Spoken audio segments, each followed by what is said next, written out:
Good morning. Can you hear me all right? Because we don't have a PA system in this church anymore. Is it all right that you can hear me? Welcome to the second church home of St. Paul's congregation. The church in which you are sitting was built in 1905 and served our congregation to 1978, a period of 73 or almost 74 years. The first church that our congregation worshiped in, we talked about last time when we covered the years 1857 to 1877. We had trouble trying to find a picture of the first church, and all the years that I was here, I always heard about one being around circulating, but we could never find it. Just a few weeks before the last presentation that I had, this picture of the first church, at least we believe it is the first picture of the first church, we can't be 100% sure, appeared, and we were able to show it to the group at that time. Now, this first church seated about 160 people. They added an addition to it later on in the back, and that church was located where the cemetery is on this side over here. If you look at the gravestones over there, you'll see that none of them date before the building of this church right here. And that church sat there. At the time when it was complete, when it was no longer in use, it was taken down and was sold to some members of our congregation, namely the Ludwigs, who used it as a barn. The congregation did not want to leave the building standing as it is or to be used as it is because it had been dedicated to the service of God, and they felt that would be improper to use it just as a barn as it was. Now, we had been talking about some of the pastors who served the first years of the congregation. Up to the year 1877, every pastor that served here served on a part-time basis, being shared usually with St. John's in Root Creek or St. John's down here in Forest Home. It started out that the pastors would serve once a month, coming here to serve with services. Then it gradually increased to twice a month. And as time went on, by this time the congregation is starting to number about 160 communicants. The congregation felt it necessary that they should have a resident pastor living right here. And so they decided to call a pastor to serve full-time for this congregation. And the first resident pastor was Pastor John Kerr. Now, I'm sorry to apologize for some of these pictures. Some of these are taken from old photographs and things, and they don't always come out real clear, but you get some idea. He was the first resident pastor, and he served here from 1890 to 1892. Again, a very short period of time. That was the interesting part about the first pastors that we had at this church. They oftentimes just served a few years and then moved on to other parishes. Because they had a resident pastor now, they also felt that they would need a resident parsonage for the pastor. Before this happened, before he accepted the call here, the congregation built a little schoolhouse which stood in the front where the old parking lot used to stand, facing Highway 24. That schoolhouse, and there's a picture of it as it stood in that area, was used for religious instructions in the early church. And that schoolhouse is still standing. If you look out on the other side of the parking lot over here, you'll see it was moved back. The front doors were taken out, a garage door was put in, and we stored our tractor equipment and other equipment for the church in it. This is some pictures showing the students attending our first school over there where the pastors taught. But if you look inside of it, you'll see the old blackboards still on the walls and so forth, which were used for religious instruction. But now they needed a resident pastor's parsonage, and so they decided in 1891 to build a new parsonage, and that parsonage still stands over here on Janesville Road on the other side. It was used for many years by the pastors, and this is now the former parsonage. It was, after it was no longer used, it was sold to some members of our congregation. For many years, Selma Bloom lived there. Today we have presently a Martin family living there, and that was one of the first parsonages the church had. But the rapid turnover of pastors continued on. And again, in just 2 years after Pastor Kerr came, Pastor Glaus came in 1892, and he served till 1894. Finally, in 1894, Pastor L.B. Milky accepted the call to serve the congregation, and he served here till 1909. And it was under his pastorate that the congregation began to stabilize and to grow more steadily. About the turn of the century, 1900, they began talking about the need for another church. But internal problems, and I have never been able to discover exactly what the internal problems were, although I believe it was over the issue of lodge membership in the congregation. Internal problems prevented any further advance on that, and another congregation from some of the members who broke off from this congregation was formed down in Durham Hill, Bethlehem Lutheran Church, which became another congregation down there. So that delayed the building of any church. But in 1904, the congregation chose a building committee, and they decided that they were going to have a new church built. Now this building committee, this is a form, a sheet that was taken by the secretary of that building committee who served on it. Happened to come across that in some of the archives. And the members who served on this building committee were Henry Bolt, Louis Pellman, William Reilly, John Stober, Ernst Bass, Sam Bass, George Barton, Rudolph Holtz, and Pastor Milky. Many of those names I'm sure you recognize as some of the old-timers in this congregation. They chose an architect from Milwaukee whose name was C.W. Lesser, a pretty popular architect in the area who had designed many of these Gothic-style churches in the Milwaukee area. St. John's down the road was one of those that they also designed. And ground was broken in 1905, and by November of that same year, this church was completed. A Milwaukee newspaper pictures an artist's drawing of the church in 1905 when it was dedicated, and there you see the picture of it and a write-up that they had of it, and they tell us that the church cost a total cost of $11,820 and some cents. That included not only the building itself, but even an iron fence all the way around the cemetery on both sides, as well as sidewalks in the front, and all the appointments within. The news release also informs us that the church was dedicated on November 5th, 1905, and that they had 3 services of dedication, the first being conducted by President R.H. von Rohr, who was the president of our Wisconsin Synod, then by Pastor Thurl, who had served here in previous years and was now serving at St. John's in Root Creek, and also in the evening by Reverend John Brenner. The first 2 services were still conducted in German in the morning. The evening service was conducted in English. The church itself was entirely furnished by members of the congregation. The Young People's Society donated the communion sets, also did many of the pews within the church.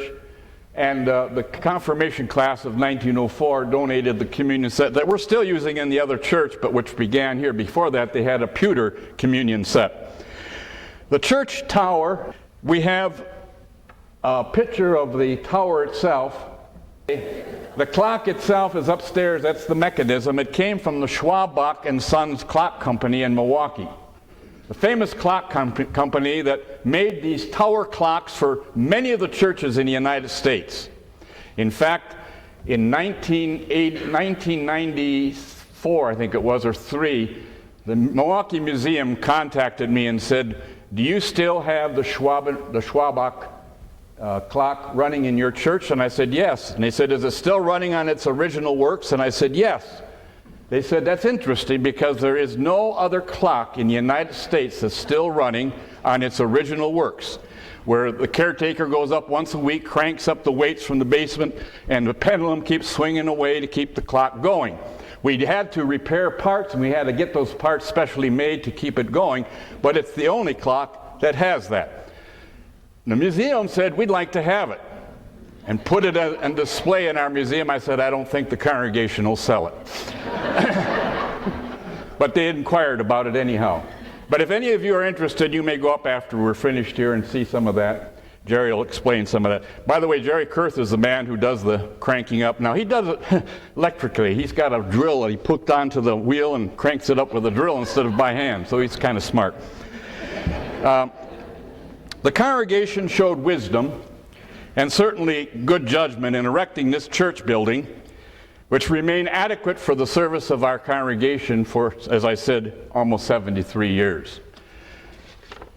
After the new church was completed, the old church, as I said, was dismantled, sold to Ernst and John Ludwig for $700. After Pastor Milkey had served here for many years, he was called to another parish in 1909. And then Pastor Gustav Shavy, who became the 11th pastor of the congregation. Pastor Shavy served our congregation, as you see, from 1909 to 1925. And again, we had more stability with the pastor staying here longer. By this time, the congregation numbered about 385 communicants.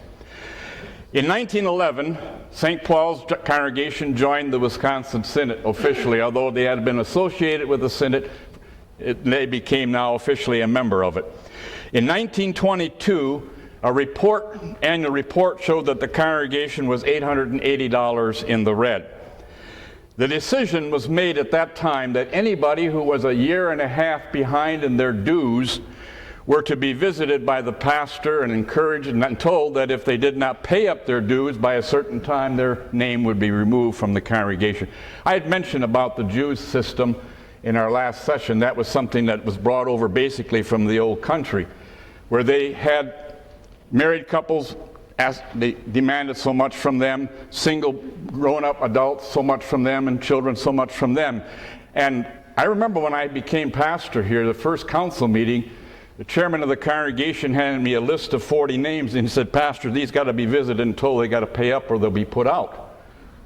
I said, "Well, I'll be glad to visit them, but I'm not going to talk about money. I'm going to talk to them about hearing the word and trying to find the love for the Savior that they need, because then the money will follow." And that's what we practiced ever since after that. But later on, after the first year when I was here, we also got rid of the due system and went into the envelope system. Now, it was also in 1923 that the congregation decided to go into what we call family plots, where they had, before, as they died, they buried them one right after the other as they died. In 1923, they decided to break the cemetery up into plots of 2 graves or 4 graves, whatever you wanted, and then people would be buried in these family plots. If you go over to this side of the cemetery, you'll see people are just buried as they died. If you go over here, you'll see family plots. If you go down in the back part of the cemetery, you'll see family plots. Confirmation instructions began under Pastor Shavy's pastorate in the English language. I remember talking to Mildred Martin one time. She said, "You know, Pastor, I didn't go to confirmation classes. I waited out a year because I didn't understand the German, and I knew the next year they were going to start English instructions, so I went to that class instead." So she was confirmed a year later than she should have been. But it was under his pastorate that they began to change more toward the English language. In fact, they began to have 1 service a month with English, and it increased to 2 services a month, and finally it went on to become the dominant language. The interior of the church was also repainted during Pastor Shavy's time, and these murals that you see up on top here, the 2 angels, were painted at that time by a former pastor's son, Pastor Kerr, who served here. His son was a SEM student. His name was Louis Kerr. And he got up there on a scaffold and painted those angels, the 2 angels, one over the city of Rome and one over the city of Bethlehem, proclaiming the gospel message of Christmas, glory to God in the highest and on earth peace. These had been covered over later on and repainted as the church was decorated 2 more times after that. But eventually, a young man from our congregation by the name of Kevin McElroy said, "I'd like to see those paintings come back." And since we had moved out of this church into the new one, the congregation said, "Well, go ahead, see if you can bring them back." And he took paint remover, taking off the coats of old paint, got down to the original, touched them up, and there we have the paintings again in their brilliance before us. In 1919, a small pipe organ was dedicated. Arnold Bass, used to tell me about that. That old pipe organ stood upstairs, and there was a handle coming out that pushed up and down to keep the bellows full of air, and he would sit up there and have to pump this thing, and some of his friends, they would trade off every other week to make sure that there was enough air for the organist whenever she started playing. If they would happen to fall asleep, of course, the organ was dead, and there was nothing there. So they were up there with the hand pump trying to keep this thing going, and he said it was a pretty good sized bellow. They had to pump pretty hard when the thing was going. Now, in 1925, Pastor Shavy was succeeded by Pastor Ewalt Taki. Ewalt Taki served from 1925 to 1947. By this time, there was English services every other Sunday. And the interior of the old church again was redecorated, and that was at that time, I think they covered up this particular mural up on top there. And from then on, it was redecorated a couple more times, and so they had about 3 layers of paint on there. A new parsonage was built in 1929 under Pastor Taki's pastorate. The new parsonage is the one located over here that my wife and I enjoyed for so many years. And that was built for $12,000. The interior, the old parsonage then was sold, that was over here in Test Corners, for $600. That was the new parsonage built, kind of Tudor oak style, very nice parsonage. And during Pastor Taki's pastorate, there was a lot of discussion about starting a Christian day school. Pastor Taki had an earnest desire for this congregation to get into a Christian day school. And on 2 occasions, the congregation voted to start a school. And the next meeting, I don't know if somebody stacked it or what, they decided not to. And that happened twice in a row. And finally, it got to the point where they did need an area, bigger area for religious training of the children, particularly in the congregation. And so in 1934, a resolution was passed to enlarge the church basement. Now, this church did not originally have a basement under it. All that it had was back here was the place for the coal stoves that kept the church warm, and a little cubbyhole back there for the janitor. And so they decided that they were going to dig out under this church, put a basement in here. There's Pastor Taki with one of the confirmation classes. As you see, they're getting larger and larger as we go on. They had a floor plan, and this is the original floor plan that I found, where they had decided how it was going to be laid out.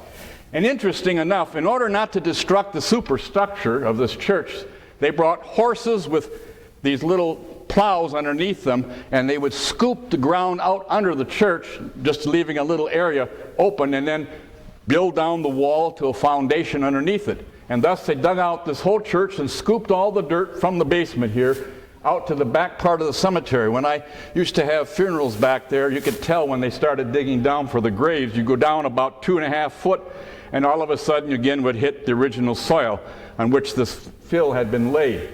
Now, this basement was completed at the cost of about $10,000, and it was made particularly for church activities and for religious instruction.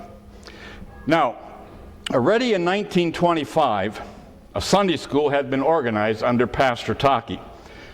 Up to this point, the pastors did all of the religious training of the children. But it was getting to the point where the pastors felt they could not do it, and they began to enlist lay people to do the training of children in their Sunday school. The church basement became a handy room for them to have.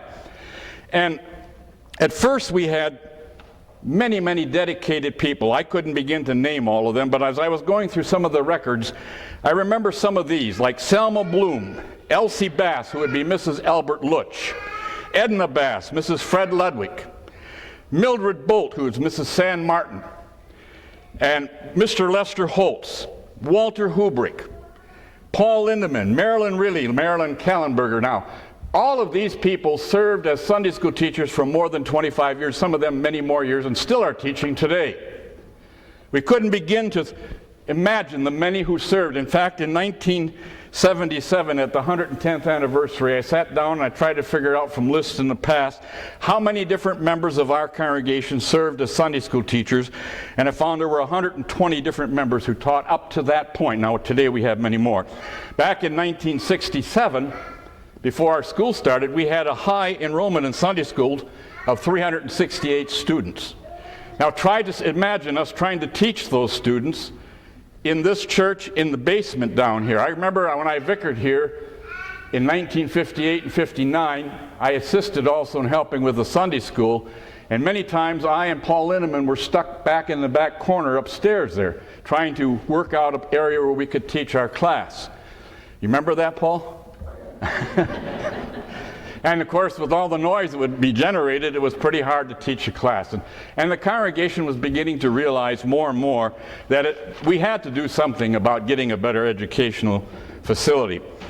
During Pastor Taki's pastorate, two other organizations started that should be noted. One was the mixed choir, and it was called mixed choir because it's made up of mixed sex, men and women. The other one was the Ladies' Aid. Now, this is the oldest society in our church. The records go back to 1931 when we know it was well organized, but we know that it started even before then. We don't have any record as to when it actually began. And all of these organizations have served the congregation well and still are serving them today. In 1947, and I may be going a little fast for some of you, but I have to because our time is running short and I get long-winded. In 1947, Pastor Delton Tills became pastor, and he served here to 1963. He became the 13th pastor. He was installed in September of 1947. In 1950, a resolution was passed that no longer would the women and children sit on one side of the church and the men on the other. That was a custom that went way back to the beginning of the congregation. Also, there were two suggestions made that a committee should be chosen of 24 men to suggest suitable ways to celebrate the 100th anniversary of the congregation, coming up, of course, in 1957. Two suggestions were made by this committee. One was provide additional facilities for religious instruction and education, and the other was to redecorate the church for the anniversary, at that time with the thought of replacing the old altar, lectern, and pulpit, and putting these new ones and a new communion rail in here, as well as redecorating the chancel and the entire church. The original altar had this picture in it. This picture was sitting upstairs in the balcony one day, and I went up there, and there was a big gash right across it. Somebody had thrown a plank or something on it and put a gash through it, and I thought, what a shame. It's a beautiful painting, Jesus ascending into heaven. And I inquired in the congregation if anybody knew who could fix that. Well, there happened to be somebody, Mrs. Milton Bass. She said, I'll fix it. And she took it home. You can't even see where the slash was. She repainted it. And we put it in this frame because we had it for a while in the new church, and then it was moved over here again. But that was the original picture in the old altar that stood back here. And on dedication, on anniversary Sunday, the scaffold was taken down, and the new altar, pulpit, lectern, were explained to the congregation by Pastor Tills. The centennial celebration was set up. You can see the booklet that was made for that. It was held at the Muskego Park, Ballroom Park. There you see Pastor and Mrs. Tills on that picture cutting a cake made up to look like our church. And the other side is Mr. and Mrs. Elmer Steffen. He was the chairman of the congregation at the time of our 100th anniversary. And it was shortly after that in 1958, the congregation decided that they were going to build a new educational unit. On September 21st, 1958, ground was broken for what they called the Youth Center. And on Thanksgiving Day, 1958, the cornerstone was laid. In the background, if you look at somebody holding a pole going to ring the bell, that's the old bell that came out of the old school. That was put on the wall of the beginning of the new youth center. And I vicared here at that time. In front of that bell stands Professor Toppy of Northwestern College, who preached the service, and I'm supposed to ring the bell for the dedication. It was my job, and it was an important job. I had to share in the dedication of this building. Pastor Tills stands next to me watching me trying to find the hook up there so I could ring it. And the cornerstone on the front there said, Jesus said, "Feed my lambs." I began at that time as the first vicar that St. Paul's congregation had. I served here in 1958 and 1959. So I got to know the congregation quite well, serving under Pastor Tills. My function basically was to do a lot of canvassing in the area for new members, as well as to preach and help out with the youth groups and so forth. In September 1959, the youth center was dedicated. This was the youth center booklet that was made. There you see a picture of the original youth center. Now it doesn't look like it today because we've had 2 additions put onto that. But that was the first building. The first building consisted of 4 classrooms, a large fellowship room that could be broken up into 2 rooms, one end having a fireplace, church offices for the pastors and secretary, a kitchen, and a gymnasium auditorium, which fittingly was called Centennial Hall. During Pastor Tills' pastorate here, there were several societies that came into being, such as the Married People's Society, the Young People's Society, the Dorcas Society, Girls Choir, which was conducted by Mrs. Lee Horn and Mrs. Ruth Kurth, who played. 1958-59, the Pioneer Group started, became very, very active. In fact, later on, the Buckaroos were added, which were the young ones. And the picnic pavilion that is down behind the school was built at that time as a memory of Nathan Plugy, who was killed in a car accident. He was a pioneer, and the Pioneer program supported the building of that picnic pavilion that we use now. In 1963 to 1997, Pastor Zink came, and that's me. That's the Sunday that I was installed at the service. On one side stands Pastor Prangy, who preached the service. The other side, my father, and Pastor Bulgy, who had served here as a vacancy pastor. And at that point, I'm just blessing the congregation for the first time. Now, as I said, I had served here for 2 years before that, and I'd served then 4 years out in South Dakota. And so I was familiar with the congregation when I was called back here to serve. In 1964, we no longer went into the dues system.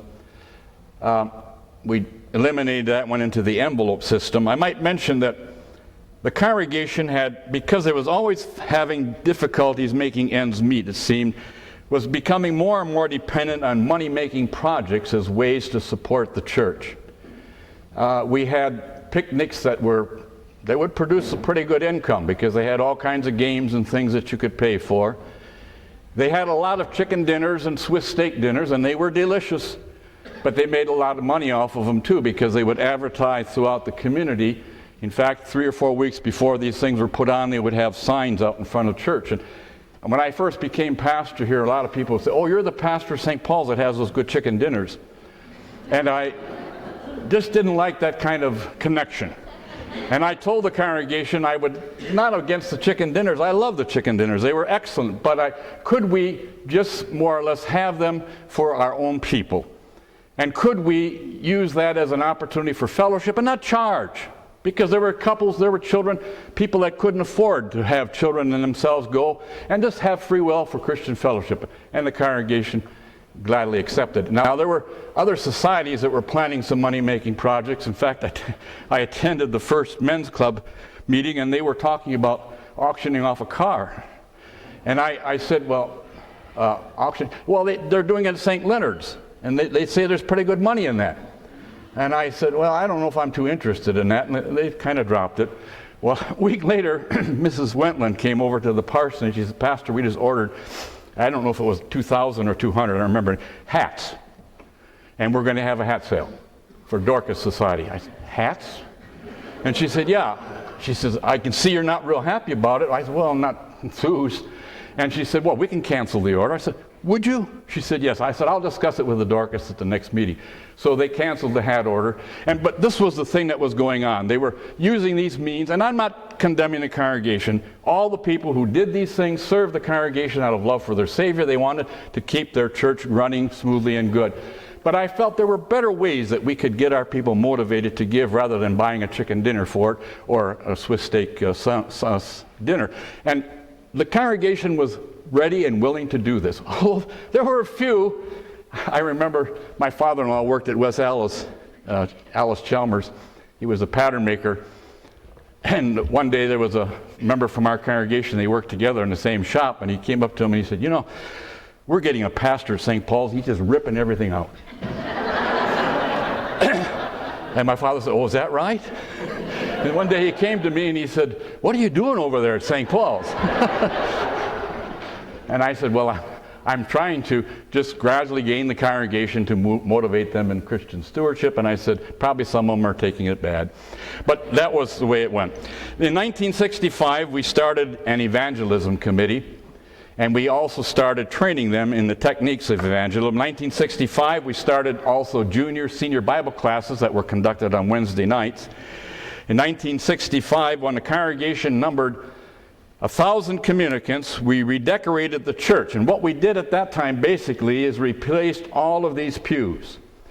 It was getting crowded in the church, and the old pews had kind of a high back top on it, and we couldn't put the pews closer together because people couldn't get in and out of them. So we decided we would replace all the pews with new ones that we could push together. And we could add about 4 rows to a side, which is what we did. And that gave us more room. So these pews you're sitting in came at that time when we redecorated. We also repainted the church at that point too. In 1966, we put a new organ in. In 1967, we began with 3 services a Sunday, and we celebrated our 110th anniversary.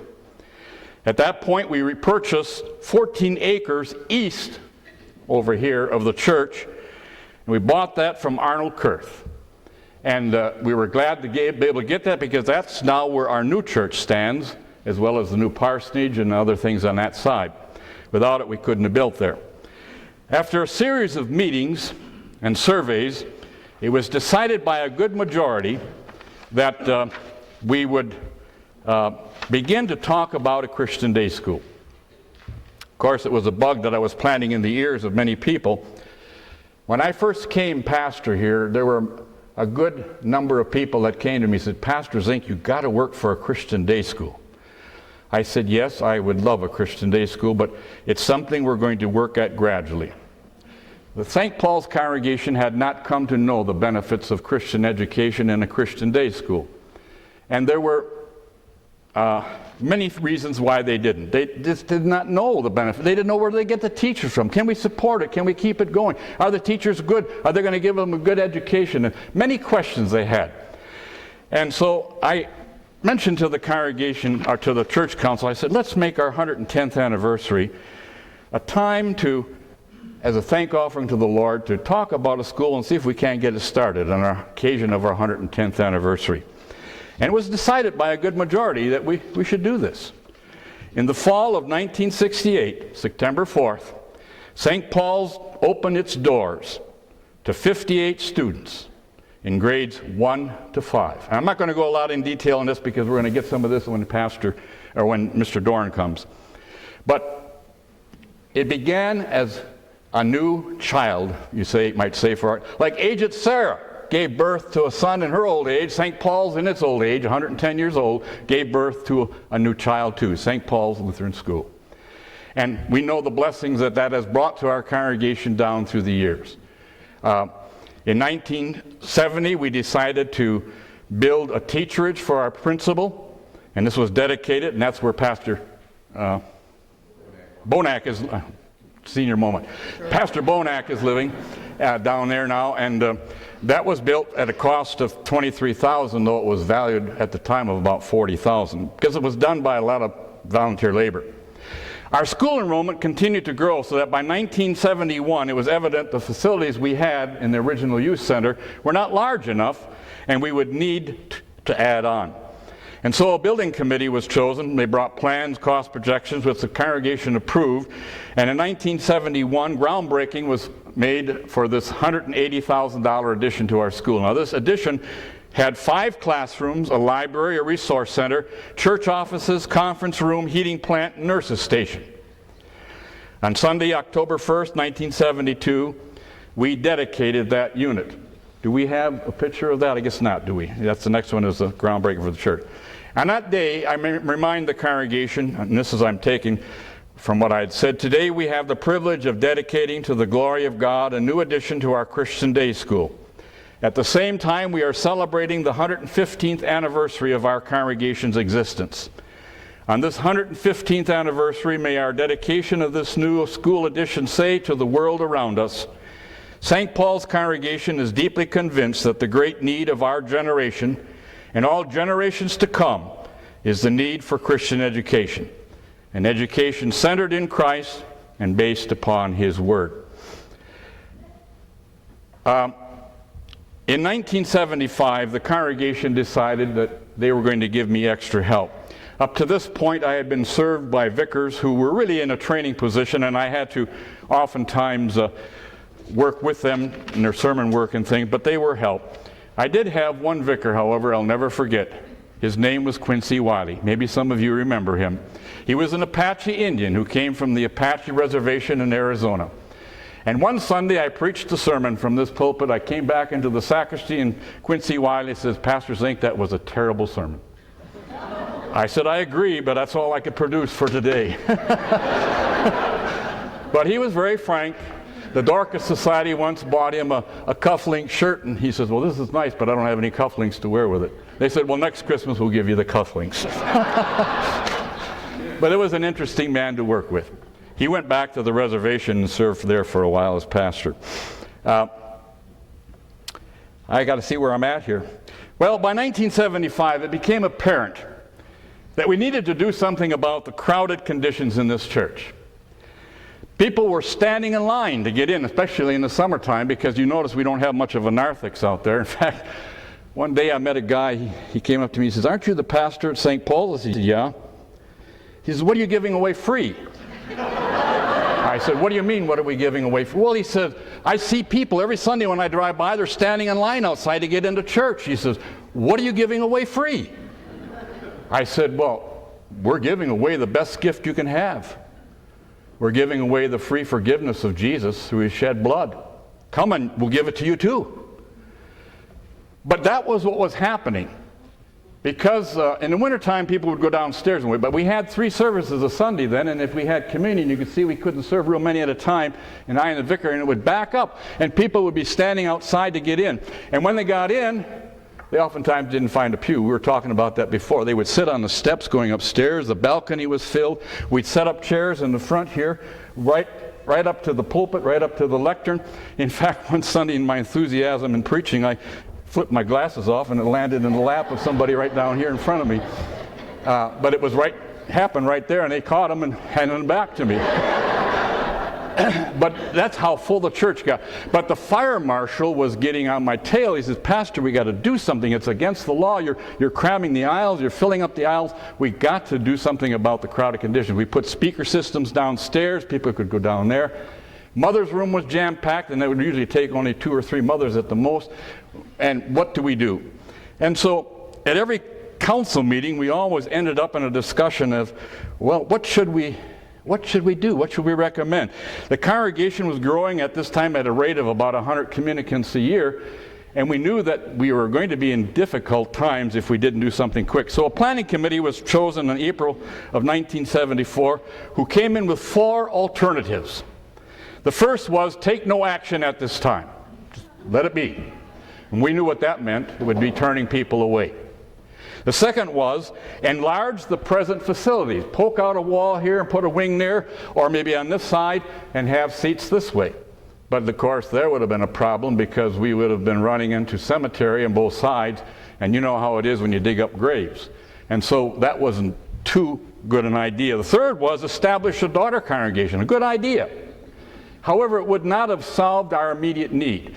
We know that Salem on the north side had done that when they became crowded. And while the daughter congregation took off a little bit of the burden on their church for about a year or two, ultimately 2 years later they still had to rebuild because they couldn't handle the people that were coming. And that would have been the situation here. And finally, the fourth one was built a new church, and the size and cost projections to be given by this committee. The result was the planning committee became the building committee, and they came in with more definite plans. And I'm not going to go into details of all these things about our new church because we're going to get into that in future discussions.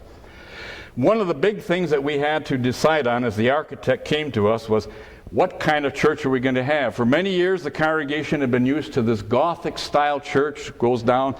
If we made a church like this, it would have been quite expensive. Secondly, we would have had rows of pews going way out to the highway in order to put them in. And people would not be close to the pastor. And so the planning committee came in with a real something different for the congregation, namely our fan church over there. And we were surprised that the congregation bought into it. We were thinking, oh, they'll never buy that. They'll never go along with it. And they did. In fact, at a special meeting on September 27th, 1976, they decided to build by a vote of 128 to 5. Ground was broken on Palm Sunday, April 3rd, 1977. The cornerstone was laid on October 16th. I'm putting a box into the cornerstone where we put in different things. We had a copy of the church's constitution, Luther's catechism, a hymnal, Northwestern Lutheran, Sun newspaper, which had a write-up about it, a listing of all the members of the congregation, those who served on the council and leadership roles, and those who were on the building committee. It was all inserted in this sealed brass box. The construction continued where we had stones. By the way, all of these stones which were built for the altar work were collected by one member of our congregation, namely Roman Reinders. He tried to get all the colorful stones he could to build on the front of that. And the construction committee continued on, but we needed also a finance committee was organized to seek commitments from the members of the congregation. And they came forward with a program called Go Forward in Grateful Devotion. It was the theme of Moses going forward in the Red Sea. And the theme was to go out and collect commitments from people who would support the building of the new church. By the time the church was constructed and built, now this was a $550,000 project, which today would be equivalent to about $2.5 million. So it was no small project for our congregation. It was over $500,000. But by the time the church was built, we had already collected $350,000.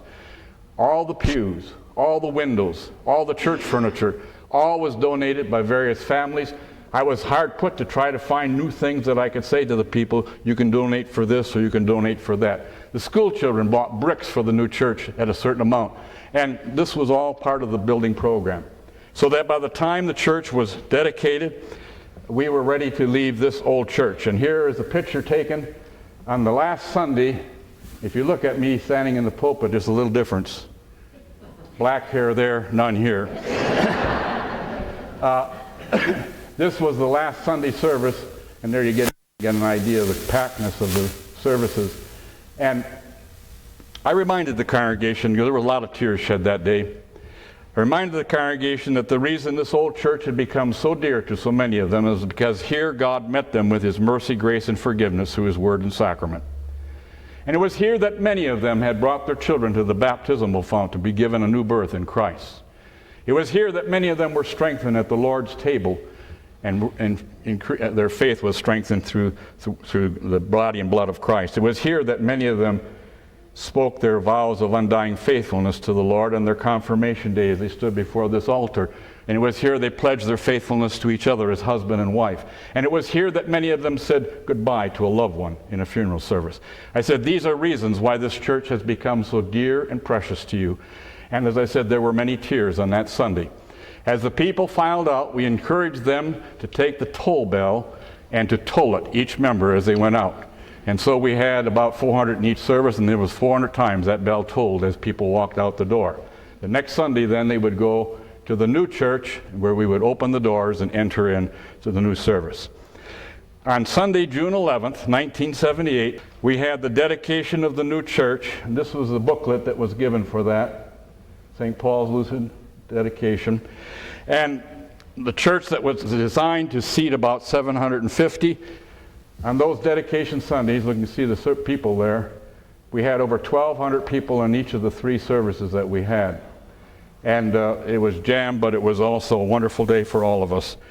Now, I got about 5 minutes, and I didn't go a lot into this because we're going to be getting into some of this part later on. But I want to mention a couple of things of interest that took place during my pastorate here, and I'm sure the other pastors could say the same who served here. If you look at the bottom of our stained glass windows, you'll see they don't really match with the top. You know why? One day my daughters were riding their bicycles around and he said, "Dad, the windows in the church are all open." I said, "They are." I came over here and they weren't only open, they were stolen. All the bottoms had been taken off after one of our Sunday services. They broke in through the glass window door basement, came out, lifted them out. It was a professional job because there were 2 other churches that were hit that same weekend. To replace this glass with the leading would have cost us a mint, so we just decided to put in this type of glass that would kind of match the top and fill in the bottoms with new openings. That was one of the things that happened. One day, it was in the summertime, I looked out the dining room window of my parsonage, and it was about 11 o'clock at night, and I saw a light on here in the church. And I wondered, why is the light? Somebody over there? But it wasn't just a regular light, it was kind of a flickering light. I thought, man, church is on fire. So I quick ran out the back door and came up the sacristy here, and as I got to the bottom of the steps, there at the top stood a man stark naked. And what he had done is gone into the sacristy. We had the stubs of candles that we saved. He had taken all those candles and put them on pews and the windows, and he had lit them. He had lit them on the lectern, on the pulpit, on the altar, and he had the number 666 written all over the church. And when I saw this guy, my heart dropped. He's standing there naked. Well, he saw me, his heart dropped too, and he took off, grabbed his clothes, and ran out the door. Fortunately, I got here at the time because he could have burnt the church down. The congregation, well, by the way, he was caught later on down the road. We called the police immediately. They picked him up. The man had mental problems, so the congregation did not prefer charges against him. He needed to be getting medical help. But it was an interesting event that happened here in this church. We also had a wedding here one day where the bridesmaid standing on that side, all of a sudden went, "Hunk." And the best man on this side says, "I got to help her." So he walks over there, bends over, going to pick her up, rip, his pants ripped right down the middle. And we backed him into the sacristy, pinned up his pants, and went on with the service. If you look upstairs, you'll see that there's a pipe organ up there again. Not working right now. I don't know what's wrong. If it would have, I'd have had it played for you a little bit today. That pipe organ was put in there by members of our congregation. After we moved from this church to the other church, we took the organ we had here and put it over there. No organ here. One day, some members came to me and said, "Pastor, we heard there's a pipe organ available from Trinity Lutheran Church in Waukesha. They're getting rid of it because they're putting a new one in.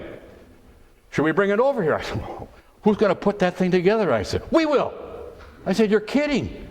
They went over there, disassembled that thing, brought it over here piece by piece. I came over to church one day. The whole pews were covered with pipes. Everything from this organ. And they put that thing together, and that's what we've been using up to basically recently. Now I understand they bring some electronic pianos or something over here for music for weddings. We had a wedding here yesterday. I think that's probably what they did.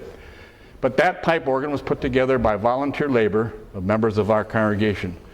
That pipe organ goes back, way back to about 1900. It was originally a theater organ, which Trinity Lutheran Church got for their church, and we got for ours. It goes back to the Park Theater in Waukesha.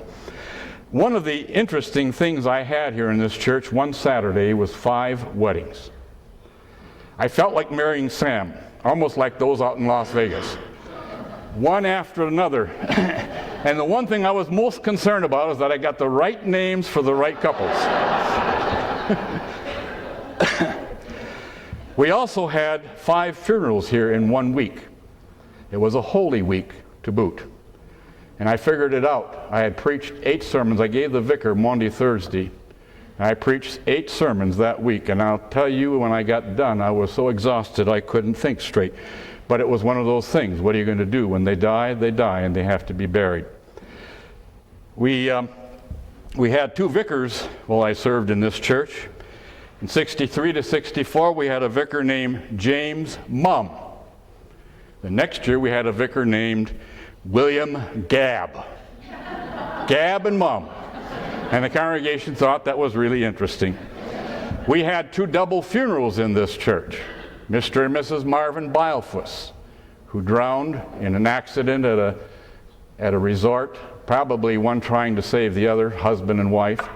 And we had a funeral with Carolyn Treptow and Carolyn Squires, 2 teenage girls that were killed in a car accident. And that was another double. That funeral was jam-packed with people that went all the way back, mostly teenagers. They were very popular girls. They had attended Muskego High School, and it was an opportunity to remind these young people that the real important things of life are knowing Jesus and trusting in Him for their salvation. I'll never forget that funeral. I guess I have, one more thing. We did have, just as we were leaving this church and about to go into the other one, we had a tornado that came through the area. It was in May, and we had just finished the graduation service in this church, went down to the school and have a reception down there, and as we were leaving, I said to my wife, get in the car, it's going to rain soon. We got up to the parsonage, the front door of our house was open because we wanted to get air in there, and all of a sudden the rain started shooting through that door like somebody was holding a hose at it. I said, get downstairs, and we ran downstairs. By the time we got downstairs, it was too late because the tornado had passed through. We had an old big semi loaded with insulation out here in the parking lot. It took that semi thing and just slammed it up against the building of the school, took the roof off the school, walked down to school, and I could see the stars. Rain was coming in, and we had to move all the library books, and we had people came from all over to get everything straightened out. Took the roof off the gym pretty much, and completely took the roof off of the new section we had built on this end. Those are some of the interesting things I can think of. I could probably think of more, but time's running out. Okay? Any questions? We will continue on with the school, the new school, as Mr. Dorn comes, and as it was pointed out, I will just present a few things about the beginnings of our school. Then we will also get into the building of the new church, and there will be others involved in the discussion there too. If there are no questions, I want to thank you for your time. Thank you.